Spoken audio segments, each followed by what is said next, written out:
voy a hablar un poquito de números, porque me pareció ocupado. Así que bueno, primero voy a hacer unas aclaraciones. Primero, no soy experto en estas cosas, no soy licenciado en matemática, de hecho no me llevo bien con las matemáticas. De hecho, los que me conocen saben que tengo problemas para calcular vueltos y esas cosas, así que por ahí no soy la persona más indicada para hablar de esto, pero no importa, voy a hablar igual porque sí. Lo interesante es que como yo no soy experto, tampoco el material tampoco está armado para expertos, así que no hace falta tener conocimientos avanzados de matemática para entender lo que vamos a ver ahora. Así que bueno, las declaraciones, no está de más decir que no acepto preguntas, así que bueno, pasar un poquito de los números. Y para empezar a hablar, quería arrancar con un poco con lo que es el propósito de los números, que en realidad es algo un poco más filosófico. Todo lo que sea un número, matemática, física, todo lo que sea, por más que parezca complejo, todo tiene un propósito y el propósito es tratar de simplificarnos la vida. Es decir, si algo no tiene una función en la vida real para tratar de facilitar la vida, entonces no tiene sentido existir. A veces cuenta recordar esto todo el tiempo, porque por ahí uno está en la facultad viendo ecuaciones súper complejas y siempre en el fondo piensa, ¿y esto por qué tiene que ser tan complicado? ¿Para qué sirve? Nunca lo voy a usar. Bueno, en realidad esas cosas siempre simplifican cosas de la vida real. Lo que pasa es que a veces no nos damos cuenta que la vida real es bastante compleja y necesita este tipo de complejidad. Bueno, y lo mismo pasa con los números tienen un propósito. Por ejemplo, en los inicios de la humanidad, en algún momento al ser humano le surgió la necesidad de empezar a contabilizar cosas. Es decir, por ejemplo, no sé, tengo 3 hijos, tengo 5 vacas, lo que sea, y a partir de eso surgió la necesidad de usar números. Después con el comercio también surgió la necesidad de hacer operaciones, de hacer ecuaciones, no sé, te doy 3 patos a cambio de una cabra, y así empiezan las rectas y las ecuaciones, etc. Y es bastante interesante esto porque a medida que la vida del ser humano se hace más compleja, aumenta la complejidad de la matemática y los mecanismos que usamos para tratar de resolver nuestros problemas. Y un buen ejemplo de esto es el número 0. Al principio, cuando se inventaron los números, entre comillas inventaron, el número 0 no existía, y eso es porque no existía la necesidad de contar algo que no tenés. No tiene sentido decir, tengo 0 bolsas de harina, ¿para qué voy a contar algo que no tengo? Por eso es que el 0 al principio no existía como tal, y luego apareció para resolver algunos problemas más complejos. Así que bueno, ahora justamente hablando de eso, vamos a empezar de 0. Eso es el chiste más gracioso de la charla. Si no se rieron con eso, pierdan toda esperanza. Pues el 0 es un número recopado, a todos nos gusta porque tiene un montón de propiedades re divertidas. Cuando aprendíamos las tablas, la tabla de 0 era una boludez, por ahí estaba todo 0. Sabemos que cualquier cosa que se multiplica por 0 da 0, sumar o restar 0 no afecta al resultado. Cuando empezamos a hacer ecuaciones y nos quedaba un 0 multiplicando un miembro, todo ese miembro se hacía 0, así que sirve mucho para simplificar. Pero tiene algunas propiedades que, si bien algunos los conocen, no todos los tenemos del todo bien claro, y me parecía interesante arrancar por acá para corregir algunos malos conceptos que tenemos de esto. Por ejemplo, cuando hacemos una multiplicación en el fondo no es más que un montón de sumas que se repiten. Si tenemos, por ejemplo, 5 por 3, es exactamente lo mismo que hacer 5 más 5 más 5. Es decir, agarramos el primer número y lo sumamos tantas veces como el segundo. Eso es una multiplicación, no tiene ninguna más, lo sabemos todos. Lo mismo pasa con una división. Tenemos, por ejemplo, 12 dividido 4, esto es lo mismo que agarrar y a 12 restarle 4 tantas veces como sea necesaria para llegar a 0. Y la cantidad de veces que tuvimos que hacer la resta es el resultado de la división. Entonces, hacemos 12 menos 4 nos da 8, 8 menos 4 nos da 4, 4 menos 4 nos da 0. Cuando llegamos a 0, contamos la cantidad de restas que hicimos y ese es el resultado de la división. 12 dividido 4 da 3. ¿Qué pasa cuando dividimos por 0? Bueno, todos sabemos que tenemos problemas con esto. La calculadora da error, los programas tienen excepciones, el mundo se viene abajo, todo un gran problema. Pero realmente si yo les pregunto a ustedes cuánto es, por ejemplo, 12 dividido 0, ¿qué me van a decir ustedes? Infinito, muy bien, a esa felicidad. Me van a responder, si no, acá se termina la charla. Infinito. Y en realidad, vamos a analizar si es correcto ese resultado. Por ejemplo, si hacemos 12 dividido 0, retomando lo que dijimos antes, que en realidad una división es un montón de restas, Si hacemos eso, vemos que bueno, hacemos 12 menos 0, nos da 12, le restamos 0 de vuelta, nos vuelve a dar 12 y así, así, así, así. Nunca vamos a llegar al 0 final que necesitamos para obtener el resultado de una división. Con lo cual podemos decir que esto genera infinitas restas, con lo cual tiene sentido el decir que 12 dividido 0 es infinito. Pero en realidad está mal eso. Y es importante que sepan que está mal porque en una ecuación es cuando tenemos un igual y dos partes que estamos comparando. La idea es comparar cosas que son iguales, comparar cosas que son iguales en cuanto a su naturaleza. Generalmente en una ecuación tenemos números o variables que toman valores numéricos, y acá tenemos eso, tenemos un 1, tenemos un 0, es un número, pero el infinito no es un número. El infinito es un concepto, grábense eso porque es muy importante. Y como es un concepto, no tiene las mismas propiedades que un número. Así que una buena forma de demostrar esto es haciendo lo siguiente. Bueno, decimos que 1 dividido 0 es infinito. ¿Cuánto es 2 dividido 0? También infinito. Entonces tenemos que 1 dividido 0 es igual a infinito, 2 dividido 0 es igual a infinito, por propiedad transitiva. Entonces podríamos hacer eso, que simplificando nos da esto, y esto obviamente cuando tenemos algo así que no tiene sentido, en una ecuación quiere decir que todos los pasos anteriores que hicimos para llegar ahí también son incorrectos. Con lo cual, esa es una buena demostración de por qué está mal decir que es infinito. Infinito es un concepto, no un número. Pero, otro motivo, otra forma de demostrar que un número dividido 0 no es infinito es la siguiente. Vamos a agarrar y esto seguramente lo hicieron en la secundaria en algún momento, es agarrar una función y empezar a ponerle valores y graficar para ver qué es lo que hace esa función. En este caso lo que estamos haciendo es agarrar la función 1 sobre x y le ponemos valores a x y bueno, graficamos esos puntos, vemos lo que hacen, etc. Entonces lo que vamos a hacer es arrancar con 2, x es igual a 2, entonces nos queda que 1 dividido 2 nos da 0,5, entonces para el punto 2 de x, el valor de y es 0,5, entonces ese es el punto de acá. Cuando tenemos x igual a 1, esto queda 1 sobre 1, nos da 1, entonces para el valor 1 de x nos queda 1 de y. Cuando vale 0,5, 1 dividido 0,5 nos da 2, entonces 0,5 toma el valor 2, con 0,25, 1 dividido 0,25 da 4, entonces para 0,25 da 4, y así podemos seguir. Nos damos cuenta que a medida que nos acercamos a 0, el valor que da la función aumenta y aumenta cada vez con mayor velocidad, entre comillas. Esto nos da la pauta de que esto tiende a infinito, con lo cual más o menos que confirma lo que decíamos, bueno, tiende a infinito, por ahí es una diferencia de lenguaje, no tenemos que decir igual a infinito sino tiende a infinito, es solamente eso. Pero en realidad no es solamente eso, sino que, como dijimos antes, en una ecuación tenemos tanto números como variables que toman valores numéricos. Acá solamente le pusimos valores positivos. No estamos teniendo en cuenta qué pasa si le ponemos, por ejemplo, valores negativos a esto. Entonces, si hacemos eso, por ejemplo, le ponemos menos 2, vemos que 1 dividido menos 2 nos da menos 0,5, este punto de acá, con menos 1 nos da menos 1, con menos 0,5 nos da menos 2, con menos 0,25 nos da menos 4, y así. Vemos que hace exactamente lo mismo, pero negativo. Entonces, ¿en qué quedamos? Cuando llegue, esto va a tender a menos infinito. Entonces, ¿en qué quedamos? 1 dividido 0, ¿qué es? ¿Más infinito o menos infinito? Y la respuesta es ninguno de los dos, es indeterminado. Por eso es que está mal decir que un número dividido 0 es infinito. Cuando alguien les diga eso, acuérdense de este grafitito y ahí le van a poder decir que es un boludo que está equivocado. Así que bueno, eso en cuanto a la división por 0. Otra propiedad muy copada del 0 es la exponenciación. Todos sabemos que cualquier número elevado a la 0 da 1. También sabemos que 0 elevado a lo que sea da 0. Entonces, si juntamos los dos y ponemos 0 elevado a 0, queda 1 o 0. Es decir, ¿se cumple esta condición o se cumple esta condición? ¿Alguien se anima a arriesgar? ¿Ahí? No, gracias.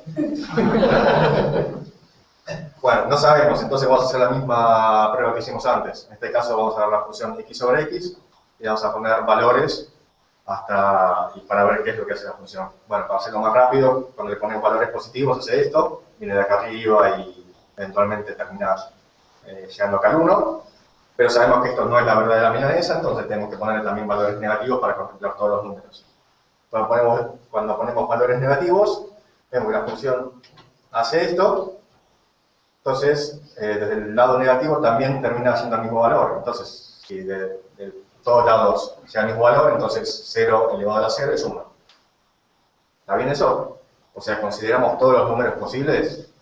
Si nos ponemos a ver, bueno, los enteros están, el 0, 1, 2, los negativos también, los decimales también, que son todos los que están entre los enteros, 0, lo que sea. Los números irracionales tipo pi o raíz de 2 también están por ahí. Las fracciones también, un medio, 3/4 también están por ahí. Consideramos todo, ¿no? ¿No? No. La verdad es que no, nos olvidamos de nuestros viejos y queridos amigos, los números imaginarios. No sé si se acuerdan, en la secundaria alguna vez vieron que existen números imaginarios, que son la raíz cuadrada de -1, y bueno, un montón de cosas raras. Se llaman números imaginarios, pero en realidad el nombre es me confundo un poco porque no es que no existan, sino que son números que existen, pero bueno, se llaman imaginarios. Y bueno, lo que vamos a hacer entonces es agregar un nuevo eje al gráfico para representar los valores que toma esta función si le ponemos números imaginarios. Y cuando hacemos eso, vemos que toma valor 0, acá hace como una bombita, pero eventualmente cuando llega al número 0, el valor es 0.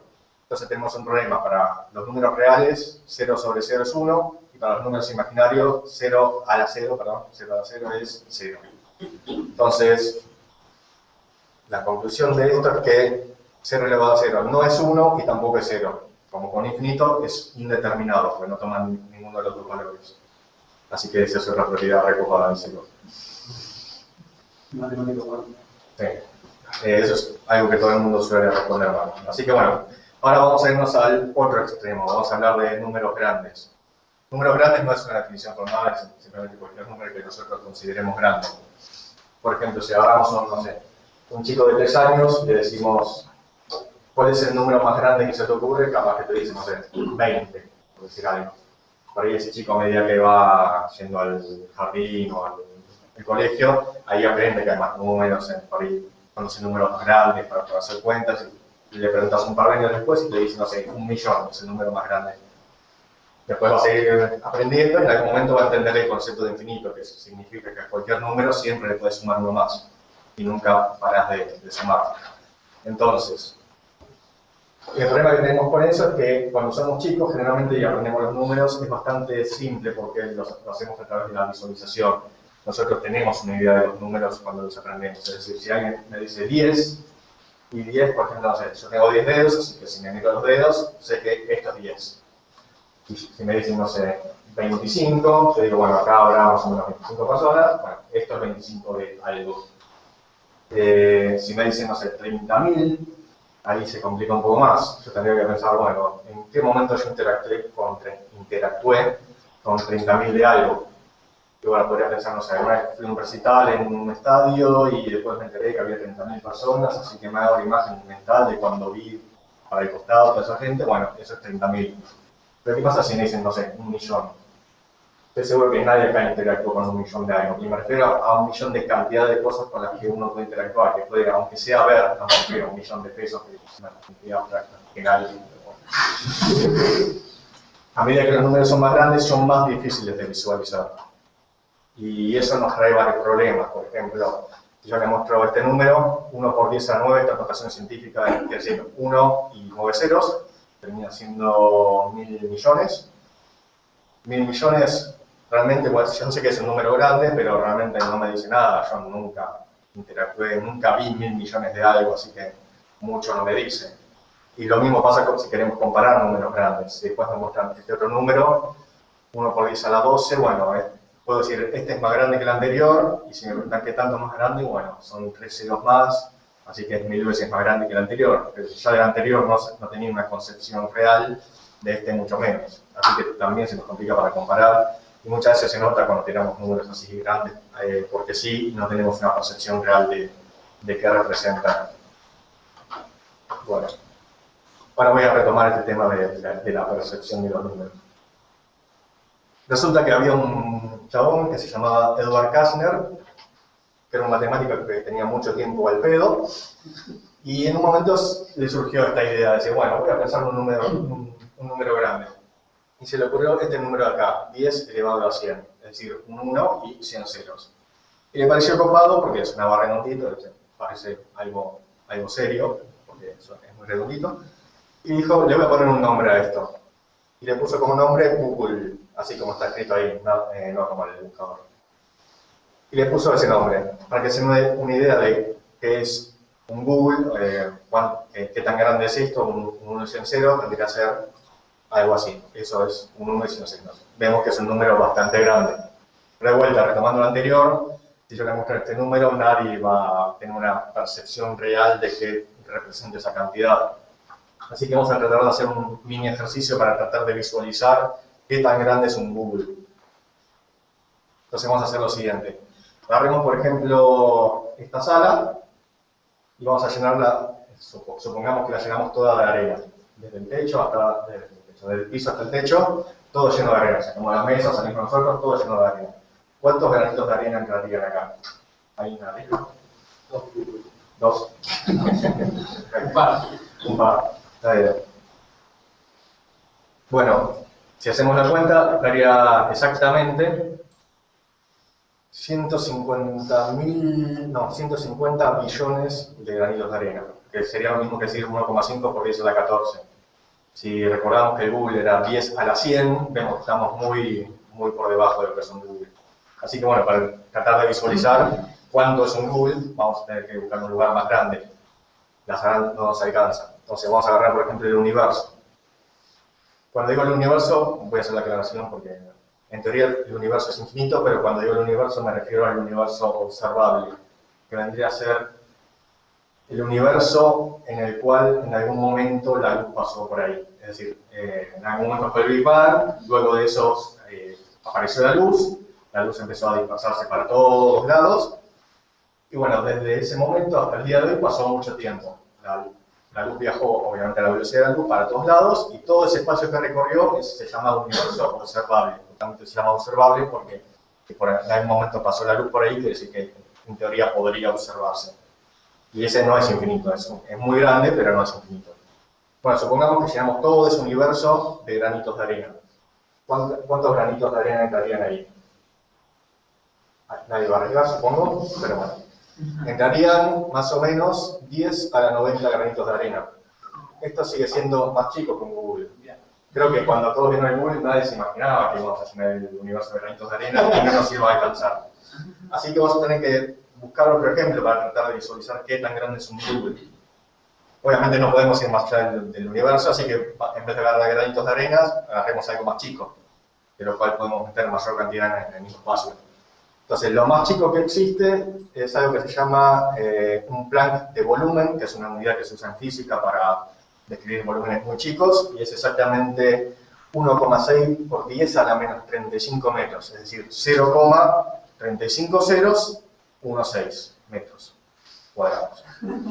Eso es un Planck de volumen. Para que se den una idea, eso es mucho más chico que un átomo y esas cosas. Ustedes trabajan en física y esas cosas. Pero, bueno, ¿cuántos Plancks de volumen entrarían en el universo observable? Y la respuesta es 10 a la 183. Ahora sí pasamos por bastante lo que es un Google. Pero bueno, vemos que un Google es bastante grande.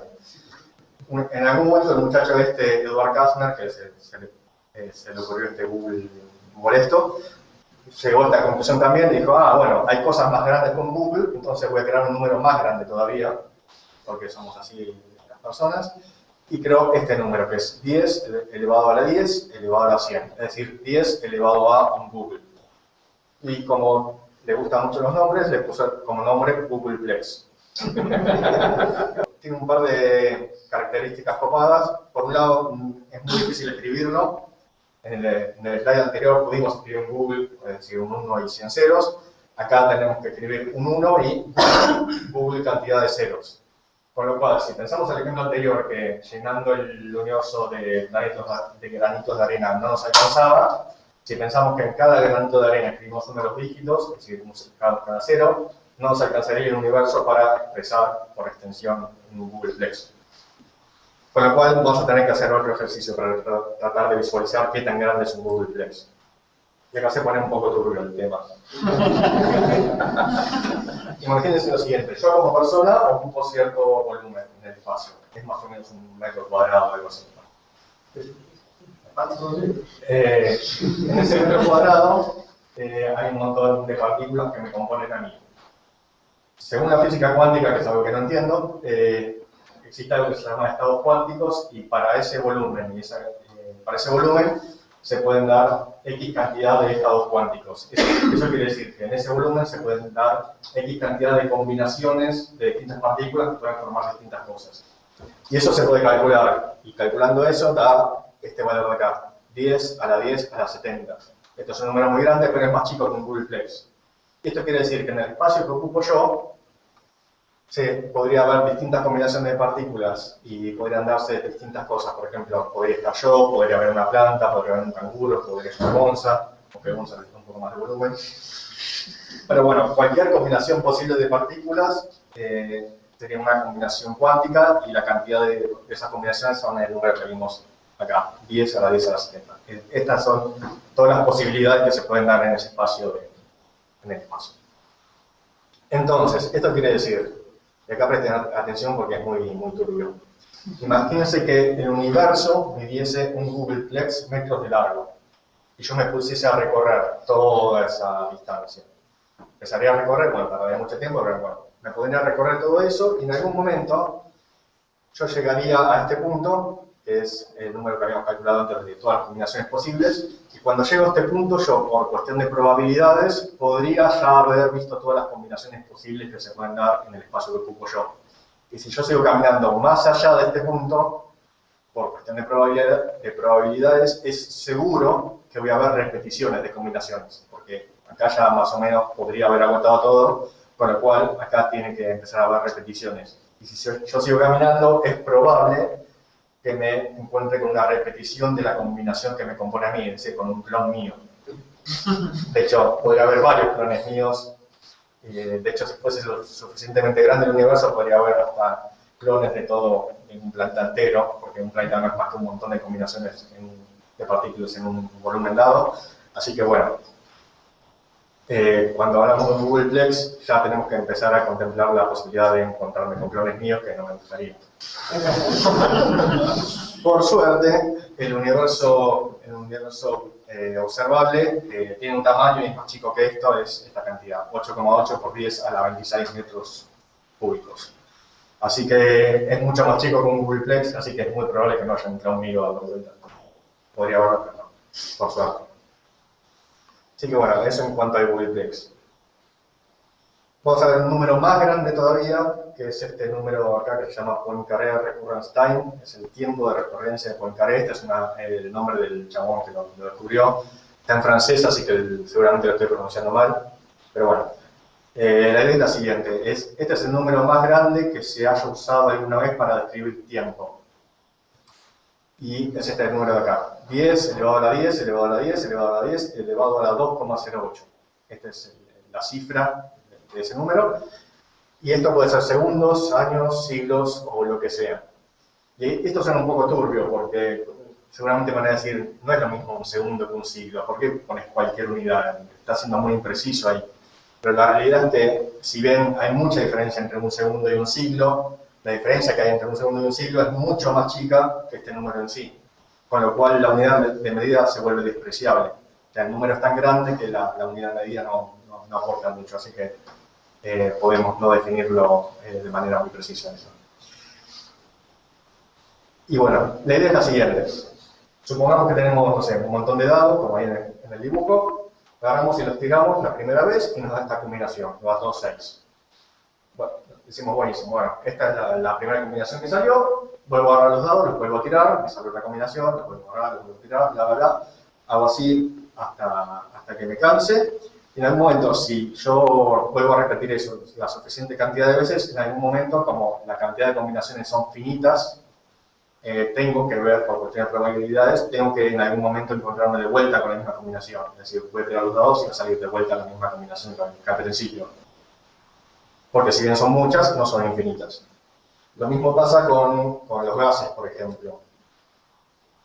Sabemos que en un gas las partículas están en constante movimiento, entonces, por ejemplo, si visualizamos, no sé, agarramos un globo y lo llenamos de gas, las partículas de gas dentro de ese globo están moviéndose para todos lados, y podemos pensar que en el primer momento en el que llene el globo, las partículas están en cierta posición y esa es una de las combinaciones posibles. Después se empiezan a mover para todos lados, cada vez que se mueven un poquito es otra combinación, pero en algún tiempo, en algún momento se van a agotar todas las combinaciones posibles y se va a repetir una combinación que ya se dio antes.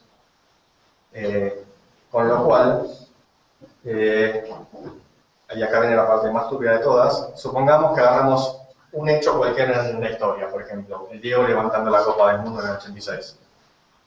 Bueno, agarramos este momento en particular, el mundo estaba compuesto por un montón de partículas, el universo estaba compuesto por un montón de partículas en cierto estado, en cierto lugar y armadas de cierta manera.